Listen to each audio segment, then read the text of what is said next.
অনেকটা কমেছে পা ব্যথা। দুটো বালিশের ওপর পা রাখা হয়েছে। পা ব্রেস নেই বলে ব্রেসের মতো কাপড় বেঁধে দিয়েছেন হেমলতা।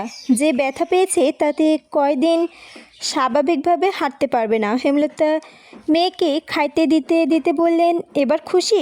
স্কুলে যেতে হবে না, কাজও করতে হবে না, সকালে উঠে পড়তে বসতেও হবে না। পূর্ণার রাজ্যের দুঃখ নিয়ে বলল, সবই ঠিক আছে, কিন্তু এখন টিভি দেখতে যাব কিভাবে? সাড়া না পেয়ে পূর্ণা বুঝতে পারল সে মুখ ফসকে ভুল জায়গায় ভুল কথা বলে ফেলেছে। বিড়বিড় হয়ে উঠল ও ঢোক গিলল। তারপর কাচুমাচু হয়ে মিয়ে যাওয়ার গলা বলল, মোটেও খুশি হয়নি। পূর্ণার অগোচরে হেমলতার ঠোঁটে চেপে হাসেন। আড়াল থেকে তা দেখে পদ্মজাও হাসল। তখন দিনের শেষ ভাগ। সূর্যমামা আকাশ গাঢ় লাল আভায় রাঙিয়ে বিদায় নিতে চাইছেন।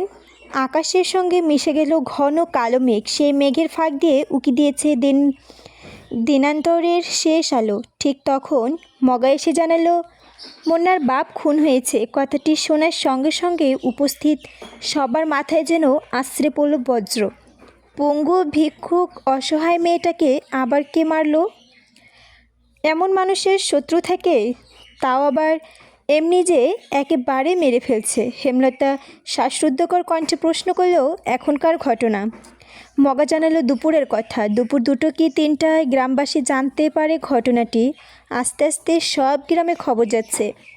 লাশ নোয়াপাড়ায় ধান খেতে পাওয়া গেছে। সবাই মিলে মুন্নার বাপকে দেখতে যাচ্ছে। বাড়িতে রয়ে যায় শুধু পদ্মজা, পেমা ও পূর্ণা। কি? পুলিশ লাশ নিয়ে যাওয়ার পর সবাই মুন্নাকে নিয়ে বিপাকে পড়ে। আত্মীয় স্বজন বলে তার কেউ নেই। দুঃসম্পর্কে যারা আছে তারা মুন্নার দায়িত্ব নিতে চাইল না। মতবর মুন্নার ভার দিতে চেয়েছিলেন, কিন্তু মুন্না জানালো সে থাকলে পদ্মজাদের বাড়িতেই থাকবে। হেমলতা মাতবরের অনুমতি নিয়ে সান্দনে মুন্নাকে নিয়ে বাড়িতে নিয়ে আসেন। এখন সে মুন্না এই বাড়ির ছেলে। পদ্মজা পূর্ণা খুব খুশি হয়। খুশি হলো না শুধু প্রেমা, মুন্না ও প্রেমা সমবয়সী। প্রেমা ভাবছে তার আদর এখন ভাগাভাগি হয়ে যাবে। হেমলতার ব্যাপারটা বুঝতে পেরে পদ্মজাকে বলল, প্রেমার বোধহয় মুন্নাকে পছন্দ হচ্ছে না। দুজনের মধ্যে সাক্ষাৎ করে দিই, যাতে একজন আরেকজনকে আপন চোখে দেখে। পদ্মজা আশ্বস্ত করে বলল, কয়দিন গেলেই মিশবে। মুন্না বেঘরে ঘুমাচ্ছে। হেমলতা তাকে ঘরে এনে গরম গরম ভাত খাইতে দিয়েছিল। খেয়ে ছেলেটা ঘুমিয়ে পড়ে। রাত তো কম হলো না। মা বোনের বৈঠক দেখে পূর্ণা বলল, আম্মা, মুন্না নতুন নাম রাখা উচিত। কেন? এখন থেকে মুন্না আমাদের ভাই, আমাদের নাম প দিয়ে, তাই ওর নামও প দিয়েই হবে, তাই না আপা? হেমলতা হেসে বললেন, তুই নাম রাখ তাহলে। রেখেছি তো, পান্ত মোড়ল। মুন্নাকে আগে ওর নতুন নাম সম্পর্কে জানা। যদি রাজি হয় তবে সবই নামই ডাকবো। ওর তো পছন্দ আছে। রাজি হবে না মানে? পিটিয়ে রাজি করাবো। মেয়ের কথায় হেমলতা হাসলেন। পূর্ণা বলল, শ্বশুরবাড়ি গিয়ে আনার মতো একটা ভাই হলো আমাদের। আপাদের যখন বিয়ে দেব, আমরা পান্ত গিয়ে আপাকে নিয়ে আসবে, তাই না মা? অসুস্থ হলে খুব কথা বলে পূর্ণা, মুখ বন্ধ রাখতেই পারে না। অনেক বছর আগের ঘটনা। কয়েক বছর পর কি হবে তা নিয়ে অনবরত কথা বলতে থাকে।